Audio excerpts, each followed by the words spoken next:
Welcome to Telugu రాజ్యం. నేను శరత్చంద్ర. ప్రస్తుతం మనతో పాటు supreme court senior advocate Galla Satish ఉన్నారు. తెలంగాణ రాష్ట్రంలో సంచలనం సృష్టించిన బండి భగీరథ వ్యవహారం పైన మనతో మాట్లాడటానికి గల్లా సతీష్ ఉన్నారు. సతీష్ గారు నమస్తే. మనం ఈ నెల 8వ తారీఖున వెలుగులోకి వచ్చిన లైంగిక ఆరోపణలు, మైనర్ బాలికని లైంగిక వేధించారని ఆవిడ తల్లి హైదరాబాద్ పేట్ బషీర్బాద్ పిఎస్ లో కంప్లైంట్ చేయటం, ఆ తర్వాత అంతకు ముందు జరిగిన పరిణామాలు ఇవన్నీ మీకు తెలిసినవే. అయితే నిన్న ఆ ముందస్తు బెయిల్ పిటిషన్ విచారణ సందర్భంగా కొంత కీలక పరిణామాలు చోటు చేసుకున్నట్లు మనం గమనించాము. అక్కడ జరిగిన వాదనలో కోర్టు ఎలాంటి ఉపశమనాన్ని ఇవ్వలేదు. ఈ మొత్తం వ్యవహారాన్ని ఎలా చూడాలి? మైనర్ బాలిక పైన అత్యాచార ఆరోపణలు, వేధింపుల ఆరోపణలు వచ్చిన తర్వాత రెండు పరస్పర భిన్నమైన ప్రచారాలు మీడియాలోను, సోషల్ మీడియాలోను జరిగినాయి. ఈ మొత్తం ఉదంతాన్ని మనం ఎలా చూడాలి సార్? ఇది యాక్చువల్ గా చూస్తే కొడుకు చేసినటువంటి నేరం వల్ల ఇంత హైప్ ఇస్తున్నారా? ఇటువంటి చాలా జరుగుతున్నాయి కదా.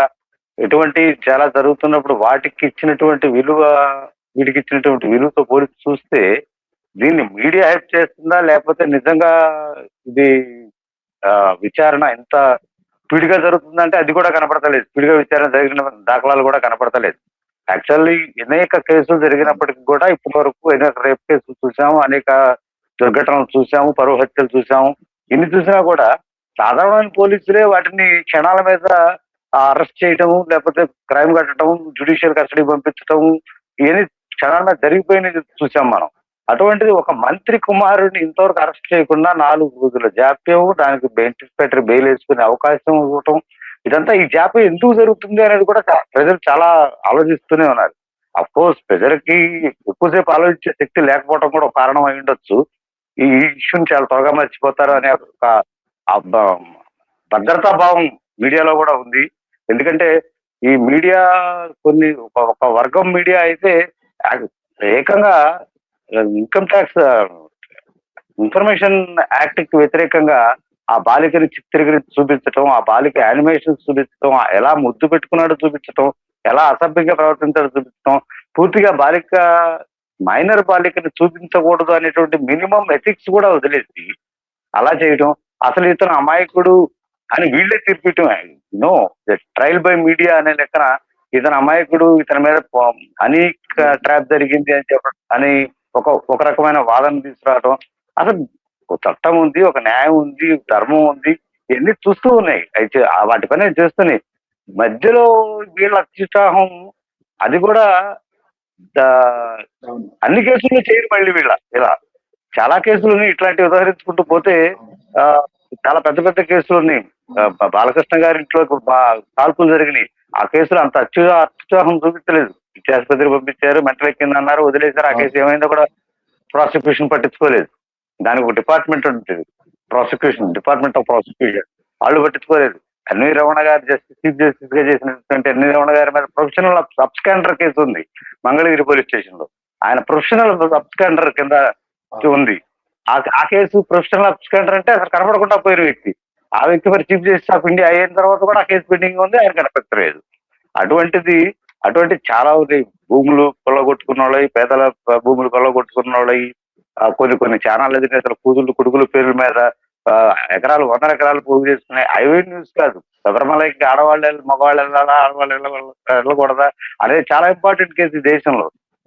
దాని మీద 9 రోజుల వాదనలు కాన్స్టిట్యూషన్ బెంచ్లు కూర్చుంటాయి.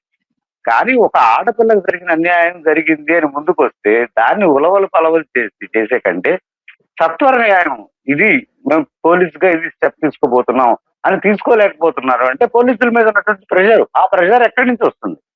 ఆ ప్రెషర్ ఎవరు తీసుకొస్తున్నారు? అటు మీడియా తీసుకొస్తుందా, ఇటు ప్రభుత్వం తీసుకొస్తుందా? అది ప్రభుత్వం అయి ఉండొచ్చు. ఎవరు ప్రెషర్ తీసుకొచ్చినా చట్టం దాన్ని చేసుకుపోతుంది అనేటువంటిది మాత్రం ప్రజలు నవ్వుకుంటూ వింటున్నారు. ఇది రోజు చెప్పే మాటే కదా. ఇటువంటి కేసులు ఉదాహరణ తీసుకుంటే చాలా కేసులు హై ప్రొఫైల్ కేసుల్లో దర్యాప్తు జరిగే తీరు ఒక రకంగా, సామాన్యులకు జరిగే దర్యాప్తు ఒక రకంగా ఉంటుంది. మనం చూసాం హైదరాబాద్ లో ఆ మధ్య జరిగినటువంటి డాక్టర్ పైన జరిగిన ఘటన, తర్వాత ఎన్కౌంటర్, ఆ తర్వాత ఏపీలో దిశ చట్టం అని రావటం, ఇట్లాంటివి చూసాం. అంటే ఒక్కొక్క రకమైన ఘటనల్లో ఒక్కొక్క రకమైన సత్వర న్యాయం ఉంటుంది. ఏపీలో ఆ మధ్య కాకినాడ దగ్గర స్కూల్కి వెళ్లే మైనర్ బాలిక మీద ఒక వృద్ధుడు అత్యాచారానికి పాల్పడితే తెల్లారేసరికి చెరువులో శవమై కనిపించాడు. చిత్తూరు జిల్లాలో అట్లాంటి ఘటన జరిగింది. అంటే న్యాయము, జ్యుడిషియరీ, పోలీస్ డిపార్ట్మెంట్ ఇవన్నీ స్పందించడానికి, స్పందన కలగటానికి అవతల వ్యక్తి స్థాయిని బట్టి ఉంటదంటారా, లేకపోతే అందరికి ఒకే రకంగా ఉండాలంటారా? అంటే స్పందన అనేది స్థాయిని బట్టి అనే కంటే స్పందించే విధానాన్ని బట్టి ఉంటుంది అనేది నేను అనుకుంటున్నానండి. అతను అమాయకుడు కాబట్టి అతన్ని చంపేస్తే ఆహా చంపేసాను తప్పటకూడదు. ఇతన్ని ఏదైనా యాక్షన్ తీసుకుంటే మళ్ళీ ఇతని వర్గం వాళ్ళు ఎదురు తిరుగుతారని ఒక ఆలోచన. అటు అది ఇది బ్యాలెన్స్ చేస్తూ వాళ్ళకి మంచి పేరు వచ్చే విధంగా ప్రవర్తించడం పోలీసులు, ఈ ప్రభుత్వాలు చాలా నిష్ణాతులు. కాబట్టే ఇంతవరకు వైఎస్ రాజశేఖర రెడ్డి గారు చనిపోయిన బ్లాక్ బాక్స్ ఇంతవరకు కూడా ఆ బ్లాక్ బాక్స్ డీకోడ్ చేయలేదు. మనం గన్నులు తవ్వాము, శాటిలైట్స్ వదిలాము, చాలా రకరకాల వెపన్స్ తయారు చేసాము. ఇరాన్ ని, అమెరికన్ సైతం మనం ఎదుర్కొనేటువంటి సైంటిఫిక్ నాలెడ్జ్ ఇస్రోకు ఉంది అని చెప్పుకుంటున్నాం. కానీ ఇంతవరకు బ్లాక్ బాక్స్ ఓపెన్ చేసి దాంట్లో డేటా నీటి మాత్రం మనోళ్ళు కనిపెట్టలేదు. అదొక విచిత్రమైన, అది ఏం చేయని ఎవరు అడగరు. చేసిన నేరానికి సంబంధించి లేకపోతే నేరారోపణలకు సంబంధించి సేలబుల్ వాల్యూ ఉంటుంది కాబట్టి మీడియా దాన్ని వాడుకుంటుంది అనుకో. ఇక్కడ చూస్తే ఒక్క దెబ్బకు రెండు పిట్టల్లాగా ఉందండి వ్యవహారం. ఏదైతే రాజకీయ అనుభవం, రాజకీయ పదవి ఉందో దాన్ని ఒక రకంగా మోరల్ గా దెబ్బతీయటం, రెండో పక్క ఇది ఒక అమ్మాయికి న్యాయం చేశామని ఒక బిల్డప్ ఇవ్వటం. యాక్చువల్ గా చేయాల్సింది న్యాయమే. ఏ ఆడపిల్ల, భారతదేశంలో పుట్టిన ఏ ఆడపిల్ల, అది ఏ జాతి కానివ్వండి, ఏ మతం కానివ్వండి, ఏ కులం కానివ్వండి, తన మానం పోయింది, తన మానాన్ని దోచాడు అని బయటకు వచ్చి చెప్పదు పోకుండా. అది ప్రిసిడెంట్స్ అంటే జడ్జిమెంట్స్ లో అది దాన్ని ఖచ్చితంగా మనం పరిగణలోకి తీసుకోవాల్సిన విషయం ఉంది. ఎందుకంటే నా మానం చెడిపోబడింది అని చెప్పడం అంటే ఆల్మోస్ట్ షీ డైడ్. సొసైటీ దృష్టిలో చనిపోయినట్టుగానే భావిస్తారు ఆడవాళ్ళు. అంత పవిత్రమైనటువంటి మనం పవిత్రంగా చూసేటువంటి స్త్రీ ఆవిడ అది కూడా బాలిక అంటారు. మళ్ళీ కొత్త కోణం 4 రోజుల తర్వాత బాలిక కాదు, ఏదో ట్రాఫిక్ చలాన్ పోలీసు పట్టుకున్నారా అని, అప్పుడు డేట్ ఆఫ్ బర్త్ వేరుగా ఉంది, ఇప్పుడు డేట్ ఆఫ్ బర్త్ వేరుగా ఉంది. ఇఫ్ సో అవే ఉన్నాయి అనుకోండి, అవి తీసుకొని పాస్కి వెళ్ళొచ్చు కదా హైకోర్టుకి. ఎవరు వద్దన్నారు? ఓకే, ఒక పాయింట్. రెండో పాయింట్, ముందు నిరంజన్ రెడ్డి గారి ఆర్గ్యుమెంట్ కూడా ఎక్సలెంట్ 45 minutes ఆర్గ్యుమెంట్ చెప్పిన తర్వాత కూడా హైకోర్టులో నిరంజన్ రెడ్డి గారు ఏమంటున్నారు, నేనేం అడగట్లేదు, ఐఎమ్ నాట్ ఆస్కింగ్ ఎనీథింగ్. ఒక్క ఇంటరీం బెయిల్ ఇవ్వండి, ఇంటరీం ప్రొటెక్షన్ ఇవ్వండి, ముందస్తు బెయిల్ ఇవ్వండి. ఎందుకు ముందస్తు బెయిల్? ఎందుకు? ఏం చేసుకుంటారు? సెక్షన్ 5-6 పెట్టారు, దానికి బెయిల్ ఇవ్వండి అంటున్నారు. What about section 11? రేపేమైంది? పోక్సో రేపు. సరే, దాన్ని పోక్సోగా కాదని నిరూపిస్తారు. పోక్సో కాదు, అమ్మాయి మేజర్ నిరూపిస్తారు అనుకున్నాం. ఫర్ సపోజ్ పోక్సోనో కాదో పోలీసులు నిర్ధారణ చేస్తారు. ఆ అమ్మాయి మైనరా కాదా అనేది దంత పరీక్షల ద్వారా కానివ్వండి, బోన్ పరీక్షల ద్వారా కానివ్వండి నిర్ధారించవచ్చు అని పర్టికులర్ లా ఉంది, నిర్ధారిస్తారు. కానప్పుడు పోక్సో అయితే ఆటోమేటిక్ ఎత్తేస్తారు. బట్ కన్సెంట్ ఉన్నా కూడా రేపే కదా. అది రేప్ చేస్తే కన్సెంట్ లో చేశాడు, ఇష్టం లేకుండా చేశాడు, అది రేపే కదా. ఇంటాక్సికేషన్ ఒకటి ఉంది దాంట్లో, ఇంటాక్సికేషన్ మందు తాగి చేశారు, అది రేపు కిందకే వస్తుంది కదా. అది నిరూపించాలి. ప్రేమించుకుంటే ఏమవుతుంది? మాక్సిమం ఎలోప్మెంట్, పెళ్లి చేసుకుంటాను అనే ఒక ప్రామిస్, ఫాల్స్ ప్రామిస్ తో ఆ అమ్మాయితో సెక్స్ లో పాల్గొనడం జరిగింది అనుకుందాం. మనం జనరల్ గా జరగనుకున్నట్టు అనుకుంటే దాని ఎలోప్మెంట్ ఉంది, దానికైనా 3 సంవత్సరాల శిక్ష ఉంది కదా. అలా మోసపూరితంగా ఒక స్త్రీని చేయటం అనేది అది ఎలోప్మెంట్ కింద వస్తుంది. కాబట్టి ఎట్టి పరిస్థితి ఇవన్నీ తేలాలంటే ఏం చేయాలి? చట్టం తరఫు. దారుణమైన విషయం ఏంటంటే, సిట్ అంటే స్పెషల్ ఇన్వెస్టిగేషన్ టీమ్ అండి.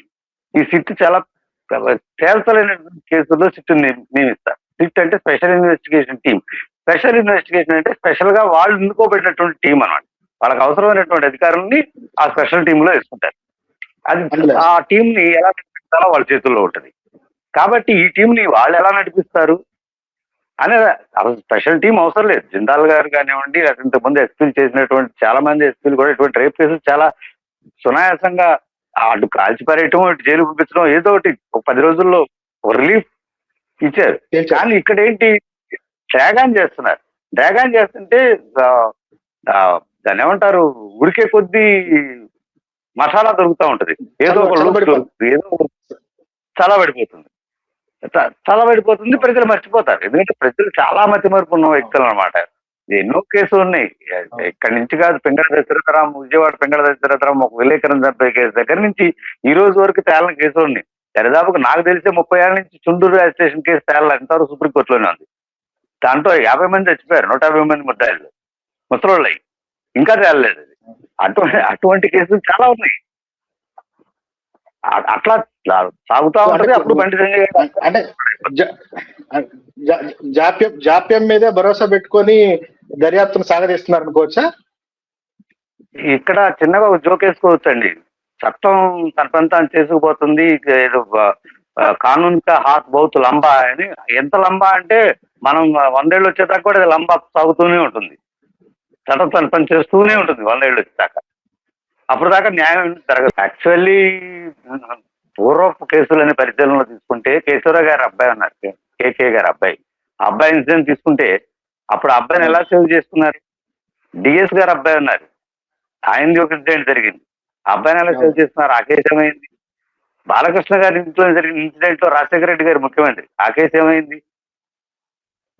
ఇప్పుడు కూడా ఇక్కడ పూర్తి న్యాయం జరుగుద్ది, లేకపోతే వాళ్ళు ఇరుక్కుంటారు వీళ్ళు ఇరుక్కుంటారు, వాళ్ళందరూ రాజకీయ బంధువులు. ఈ జనంకి తెలియక అయ్యో అది జరిగిపోయింది, ఇది ఇట్లా చేయట్లేదు, అది ఎట్లా చేయట్లేదు, ఇంట్లో భర్తగా అన్నం పెట్టలేదు, పిల్లలు సరైన సంస్కారం నేర్పించకుండా టీవీల ముందుకు వచ్చేసి వాగేయటం అరిచేయటం కాదు. అసలు ఏం జరగాలి అనేది ఎవరికి క్లారిటీ లేదు. అయ్యో జరుగుతుంది, ఇయ్యో జరుగుతుంది. దీనికి తోడు మీడియా ఛానల్స్ వాళ్ళు వాళ్ళ సొత్తు తెలిసి అట్లా ఇట్లా ఎందుకు జరగలేదు, అట్లా ఎందుకు జరగలేదు, అట్లా జరిగితే బాగుంటది కదా అని వాళ్ళు డిస్కషన్. అసలు చట్టం తన పని తను చేస్తుందా లేదా, టైంలో యాక్ట్ అవుతుందా, రియాక్ట్ అవుతుందా లేదా అని గమనించే వాళ్ళు ఎవరు?